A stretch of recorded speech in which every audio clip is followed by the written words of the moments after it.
They called it impossible. A shattered army, a city about to fall, and a counterattack launched, with Paris taxis. Yet in early September 1914, on the banks of a quiet French river called the Marne, the future of Europe was decided in less than a week. In the summer of 1914, the world slid into war with astonishing speed. One assassination in Sarajevo set alliances in motion like falling dominoes. Austria-Hungary marched on Serbia. Russia mobilized. Germany declared war on Russia and France. Britain followed. But Germany believed this would be a short war. They had a plan.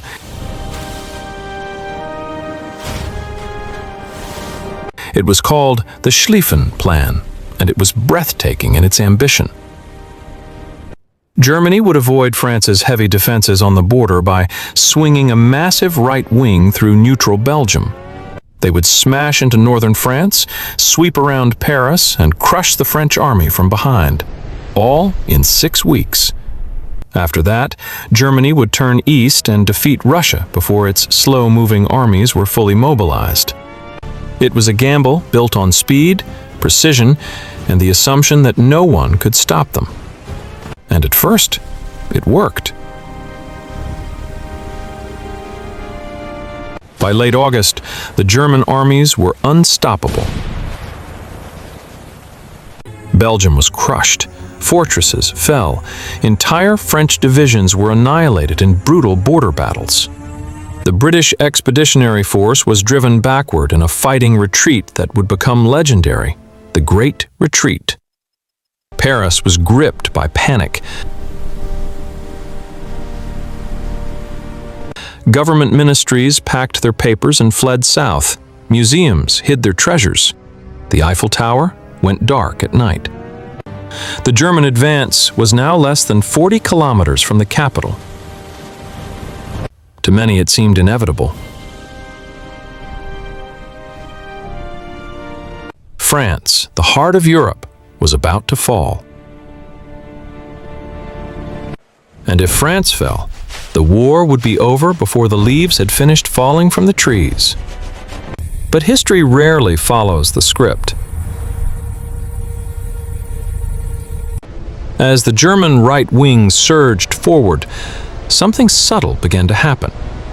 They were moving too fast. Their supply lines stretched dangerously thin. Soldiers marched for days without rest. Ammunition lagged behind. Food was scarce. And most critically, the German armies were beginning to drift apart. The First Army under von Kluck and the Second Army under von Bülow were supposed to move shoulder to shoulder, but von Kluck turned southeast to chase what he believed was a broken enemy, exposing his flank. Between the two German armies, a gap of over 30 miles began to open, a crack in the war machine.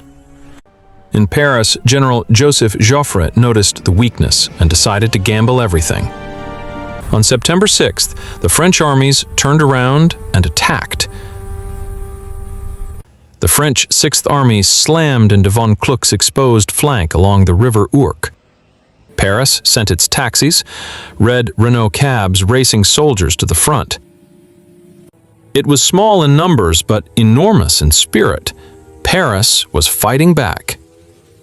French and British forces flooded into the gap, tearing the German advance apart. After 3 days of chaos, Germany ordered a retreat.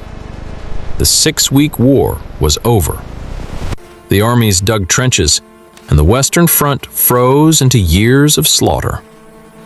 The miracle of the Marne saved France, saved Europe, and changed the world forever. In just 7 days, on a quiet river, Europe nearly fell, and against all odds, it survived.